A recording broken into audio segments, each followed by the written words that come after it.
자, 이번 시간에는 뭘 볼 거냐면 그 시험 문제가 한 문제씩 나오는 게 뭐냐면 업무 범위예요. 68페이지부터 있는 건데 14조에 나와 있는 중개법인 업무를 보도록 하겠습니다. 그러니까 여기 될까요? 자, 법인인 개업공인회사의 업무. 이 법인인 개업공인회사의 업무는 가만히 보면 14조에 나와 있죠. 매년 한 문제씩 나오는데 여기 암기해 두셔야 돼요. 그래서 14조 계사 충이 관상을 보니까 큰 도시를 경영을 할 뿐인데 지금 현재는 경공매 컨설팅을 하고 있다. 이렇게 7가지 업무죠.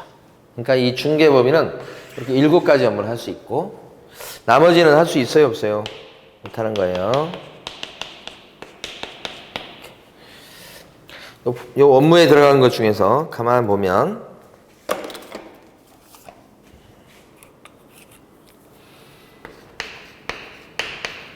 중개업을 할 수 있어요. 중개업을 할 수 있고 그 다음에 관리를 대신할 수 있다. 관리 대행인데 요게 임대 관리를 얘기해요. 임대 관리 등 관리 대행을 할 수 있다. 이렇게 되는 거죠. 임대 관리 등 관리 대행. 여기 이제 상업용 건축물하고 주택에 대해서 할 수 있죠. 여기 이제 임대 관리업을 할 수 있다는 거고. 여기 이제 그 다음에 상담을 할 수 있어요. 상담이 이제 컨설팅이에요. 부동산 컨설팅. 이 부동산에 대한 컨설팅은 부동산 이용에 관한 컨설팅, 개발에 관한 컨설팅, 거래할지 말지에 대한 컨설팅이에요. 그 다음에 요 도자는 도배나 이사업체를 소개시켜 줄 수 있다는 거예요. 도배나 이사업체 소개인데 이게 같은 말로 어떻게 표현되냐면 주거 이전에 부수되는 용역의 알선이에요.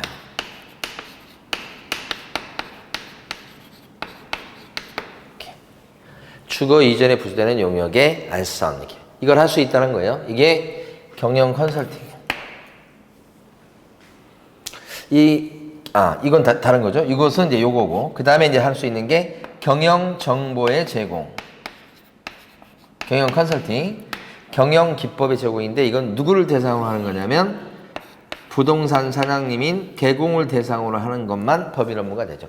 중개업소 경영에 대한 컨설팅이니까요. 그 다음에 요게 뭐냐면 분양 대행. 분양 계약 체결하는 것을 대신해 주는 거죠. 분양 대행이다. 이 분양 대행 하는데 이것은 상업용 건축물과 주택 두 가지에 대해서 분양 대행할 수 있다. 법인 업무가 되는 게. 그 다음에 여기 보면 경공매 뭘 할 수 있죠? 컨설팅. 컨설팅이 알선도 할 수 있고 뭐요? 대리도 할 수 있죠? 알선 대리 이거 할 수 있다. 이렇게. 경공매 컨설팅 알선 대리 할 수 있다. 이렇게. 총 7가지 업무. 나머지는 못 하는 거예요. 일체. 그러니까 예를 들어서 뭐냐면 감정평가업 이런 거 못 하는 거예요. 여기 안 나오잖아요. 그 다음에 이 사업 자체를 할 수 있는 건 안 해요. 이거 못 하는 거고 문구점 이런 거 못 하는 거고요. 부동산 임대업 이런 것도 못 하는 겁니다. 임대 사업을 할 수 있는 게 아니고 임대 관리업을 할 수 있습니다. 이런 거. 그러니까 일체 못 하고 하게 되면 어떻게 되느냐? 하게 되면 임등치 등록이 날아갈 수 있어요. 요거 지금 보는 거예요. 그래서 문제 중에 74페이지 보시게 되면 74페이지가 아니고 자 72페이지 보시게 되면 이건 72페이지 보셔야 돼요. 72페이지 먼저 봅니다. 제로의 대표 유형 문제. 법인인 개업공인회사가 중개업과 겸업할 수 있는 업무가 아닌 것은 그랬습니다. 겸업할 수 있는 업무가 아닌 거 이렇게. 그래서 이제 1번 상업용 건축물 및 주택의 임대관리 등 부동산의 뭐예요? 관리 대행. 부동산의 관리 대행은 임대관리 등 관리 대행은 요거죠. 상업용 건축물과 주택에 대한 임대관리 등 관리 대행 요거 할 수 있다는 거고요. 2번 부동산 개발에 관한 상담. 이게 부동산 컨설팅이죠. 3번 토지에 대한 분양대행은 이게 분양대행할 수 있는 게 상업용 건축물과 주택이니까 토지는 여기서 빠지죠. 토지는 X. 3번이 답이죠. 그러니까 4번 개공을 대상으로 한 중개외 경영기법 제공. 개공을 대상으로 하니까 경영기법, 경영정보 제공은 법인 업무가 되는 거 맞죠? 개공을 대상으로 해야 됩니다. 반드시. 공인중개사 아니고. 5번 의뢰인의 의뢰에 따른 주거 이전의 부세는 용역의 알선이다. 이거죠. 주거 이전의 부세는 용역의 알선. 이걸 할 수 있는 거. 용역 업체를 소개시키는 거죠. 그 용역업 자체를 할 수 있다는 게 아니고요. 그래서 이 답은 3번입니다. 자, 5번 문제요. 중개법인이 적법하게 할 수 있는 업무는 모두 몇 개인가 그랬습니다. 이 부동산 매매업은 여기 있어요? 없을 뿐더러 매매업은 금지행위예요. 못하는 겁니다. 아예. 부동산 임대업은 여기 있어요? 없어요. 임대관리업은 있지만 임대업 자체는 없어요. 그러니까 중개법인은 임대사업 못하시는 거예요.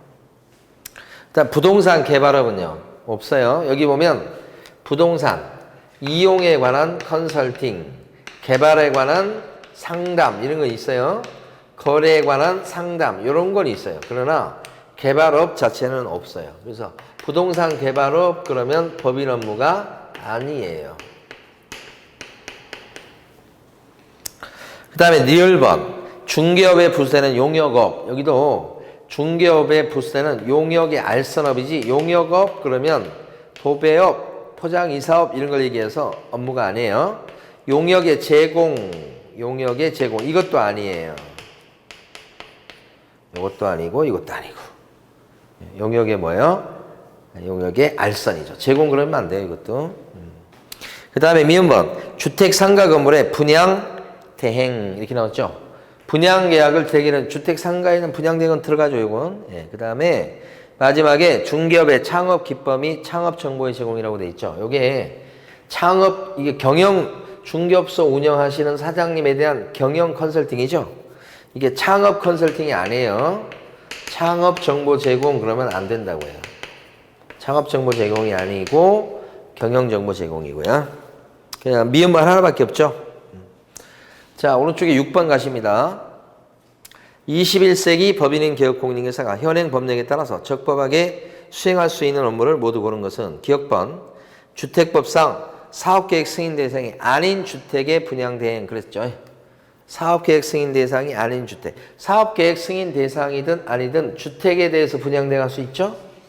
사업계획 승인 대상은 규모가 큰 거, 아닌 것은 규모가 적은 건데 규모에 관계없어요. 면적에 관계없어요. 주택이면 돼요. 분양 대행은 들어가고. 니은번 이용, 개발 및 거래에 관한 상담 이거죠. 이용, 개발 및 거래에 관한 상담 들어갑니다.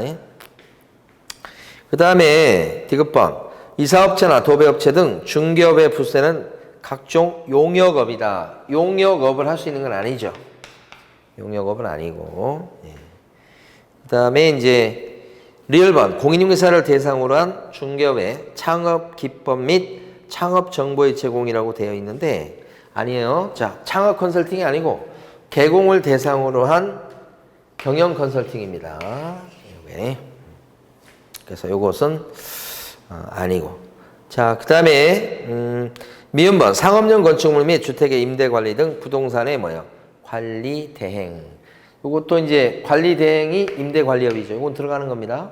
마지막에 경매 물건 투자를 위한 펀드 조성이라고 되어 있죠. 펀드 조성. 이딴 건 없죠. 그래서 해당되는 건 기억번, 니은번, 미음번 3개예요. 2번 이렇게 되고요. 일단 8번 가시겠습니다. 8번에 보면 법인인 개혁공인중개사가 적법하게 수행할 수 있는 업무는 모두 몇 개인가 그랬습니다. 공장 건물의 분양대행. 공장 건물 분양대행할 때 상업용 건축물과 주택이니까 공장은 분양대행할 수 있는 건물이 아니죠. 오케이, 이건 X고. 니은번 상가 건물 용지의 분양대행. 상가 건물 용지는 뭐예요? 용지는 땅에 땅. 그래서 이것도 분양대행 할 수 없어요.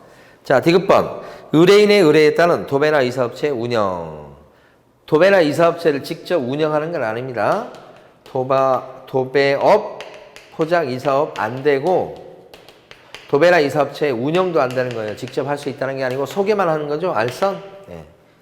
그거 아니고. 리얼번 공인중개사를 대상으로 한 창업 기법, 창업 정보의 제공. 아니라고 그랬죠? 이거 몇 번씩 나옵니다, 지금. 미음번, 경매 대상 부동산에 대한 권리 분석 및 취득의 알선. 경공매 알선은 들어가죠.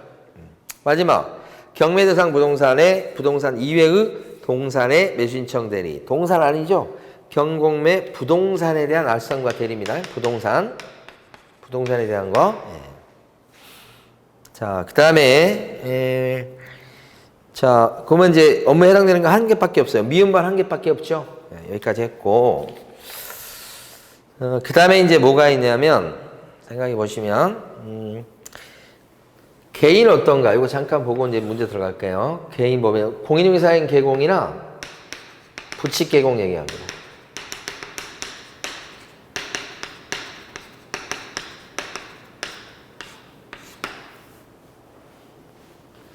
그래서 여기에 해당되면 중개업을 할 수 있고요. 중개업을 하면서 다른 업을 같이 할 수 있느냐 그랬을 때 겸업이 가능해요. 그래서 여기 보면 법에서 못한다고 되어 있는 거 있죠? 못해요 이런 거 그거 빼고는 다 겸업이 되는 거예요. 그래서 못합니다 이거 빼고는 다 할 수 있어요. 이렇게. 그래서 이제 중개업해서 특히 14조의 업무도 다 할 수 있어요. 근데 이제 여기 부칙 개공 같은 경우는 경공매 컨설팅 못하죠. 부칙에 나와 있는 개공은 경공매 컨설팅 못해요. 그건 못합니다. 여기는 못하는 거. 그거 빼고 14조만 할 수 있고 그 다음에 나머지도 할 수 있는 건 많아요. 할 수 있어. 특히나 중개법인 업무에 들어가지 않아서 할 수 없는 것도 할 수 있어요. 그래서 임대사업도 할 수 있고요.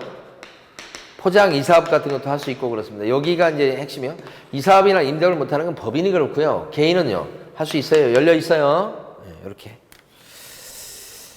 자, 그러면 이제 두 문제를 더 풀어보도록 하는데요. 문제가 저기 앞쪽에 보시면 68페이지 가보시면 대표 문제가 있어요. 보시면 1번 틀린 거라고 그랬습니다. 공인중개사인 개공은 중개사 법령 및 다른 법령에서 제한하지 않는 업무를 겸업할 수 있다. 공인중개사인 개국은 중개사법이나 딴 법에서 못한다고 되어 있는 거 있죠? 그건 못해요. 그거 빼고는 다 할 수 있다. 이런 뜻이에요. 오케이, 맞습니다. 자, 2번. 법인이 아닌 모든 개공은 요 두 사람 얘기합니다. 이 사람은 민사집행법에 따른 경매대상 부동산에 매수신청 대리를 할 수 있다. 이 두 사람이. 근데 부칙 개공은 못하잖아요. 부칙 개공은 경공매 컨설팅 못하죠. 그러니까 2번 X. 3번 공인중개사인 개공은 이사업체를 소개할 수 있다. 원래 이사업체 소개는 법인이 할 수 있는 거잖아요. 근데 14조 업무에 들어가니까 공인중개사인 개공도 할 수 있다고 해석해요. 자, 4번 공인중개사인 개공은 주택법상 사업계획 승인 대상이 아닌 주택에 분양대행할 수 있다. 주택에 대한 분양대행은 14조 법인 업무에 들어가죠. 그 14조 업무도 요 개인도요 할 수 있죠. 심지어 부칙 개국까지 할 수 있어요. 자, 5번. 법인인 개업 공인중개사가 겸업 제한을 위반했을 때는 등록 취소 당할 수 있다. 이거 아까 했었죠. 14조 어기면 우리 법인은 임등치 사유가 되죠. 자, 답이 2번이었고요. 하나만 더요. 70페이지 3번 문제 보시겠습니다. 개업 공인중개사의 업무 범위에 관한 설명으로 옳은 것은 그랬습니다. 1번. 모든 개공은 상가 건물에 대해서 분양 대행할 수 있다. 상가 건물에 대한 분양 대행은 14조 업무가 지금 7가지가 있죠. 그 중에서 사실은 가만히 보면 요 6가지 경공매 컨설팅 뺀 여기까지는 모든 개공이 할 수 있어요. 요 경공매 컨설팅은 부칙 개공 못하죠. 그래서 이제 그것은 제외됩니다. 그 위에 6개는 다 할 수 있어요. 모든 개공은 상가 건물에 대한 분양 대행 할 수 있어요. 2번 모든 개공은 법원에 등록하고서 경매 물건의 매수신청 대리를 할 수 있다. 법원에 등록하고 경매 대리를 할 수 있다고는 하지만 모든 개공이 할 수 있는 건 아니죠. 부칙 개공 못하죠 이거? 네, 그래서 2번 X고요. 3번 법인인 개업 공인중개사는 도배나 이사업체 등 주거 이전에 부수되는 용역업을 할 수 있다. 가면서 누가요? 법인이 용역업을 할 수 있어요? 못하죠? X죠. 4번 공인중개사인 개공은 중개업에 부수되는 용역업을 수행할 수 없다. 용역업은 법인은 못하는데 이사업, 포장 이사업, 그 다음에 무슨 도배업은 개인은 할 수 있어요, 여러분. 그래서 없다가 X입니다. 4번. 5번. 법인인 개업공인인사는 공인인사를 대상으로 한 중개업의 창업 정보의 제공을 할 수 있다. 공인인사 법인은 경영 컨설팅을 할 수 있죠. 창업 컨설팅 못하죠. 그래서 5번도 X죠. 예, 다 틀렸고요. 여기서 지금 보면 맞는 게 여기서 뭐냐면 1번 지문만 맞습니다. 예. 자, 그래서 이번 시간에는 여기 3번 문제까지 해서 중개법인 업무를 봤어요. 이번 시간에 이렇게 좀 짧게 보죠. 자, 수고 많으셨습니다.